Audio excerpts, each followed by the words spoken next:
अनावश्यक खरेदीवर आळा घालण्याकरता कठोर पावलं उचलली जात आहेत।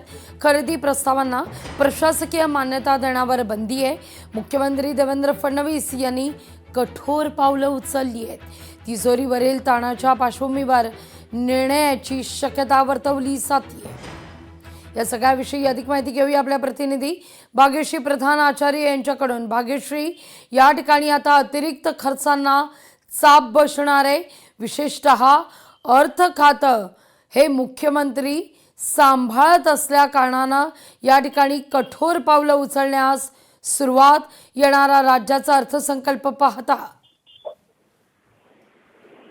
नक्कीच नागवी, आपण बघतोय की ज्या वेळेला अजित पवार यांचं निधन झालं त्यानंतर सुनेत्रा पवार यांच्याकडे उपमुख्यमंत्री पदाची जबाबदारी देण्यात आली। मात्र अर्थ खातं जे अजित पवारांकडे होतं ते स्वतः देवेंद्र फडणवीसांनी सध्यापुरती तरी निदान त्यांच्याकडे ठेवलेलं पाहायला मिळतंय।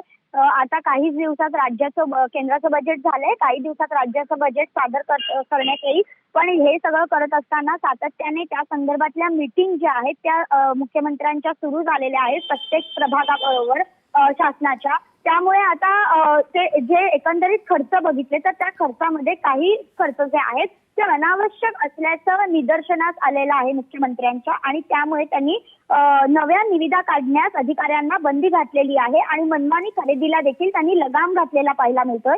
यामध्ये फर्निचर दुरुस्ती, झेरॉक्स मशीन, संगणक उपकरणे अथवा त्यांचे सुटे भाग यांची दुरुस्ती, नैमित्तिक कार्यशाळा, चर्चासत्रे, भाड्याने कार्यालय घेणे या सगळ्या बाबींशी संबंधित कोणत्याही प्रस्तावांना आता यापुढे मंजुरी देऊ नका असा थेट आदेश त्यांनी दिलेला पाहायला मिळतोय। आणि असे प्रस्तावच मुळात वित्त विभागाकडे इतर विभागांनी सादर करू नका असं त्यांनी सांगितलेलं आहे।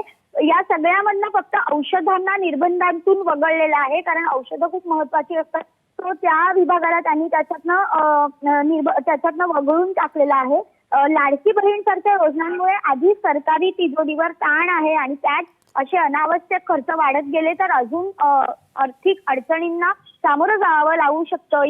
एक हे गोष्ट लक्षात घेऊन त्यांनी हे सगळं केलेलं पाहायला मिळतं। निश्चित। भाग्यश्री, धन्यवाद तुम्ही दिलेल्या एकूण सविस्तर माहिती करता। लोकशाही मराठी ऐका, पहा, जागरूक रहा।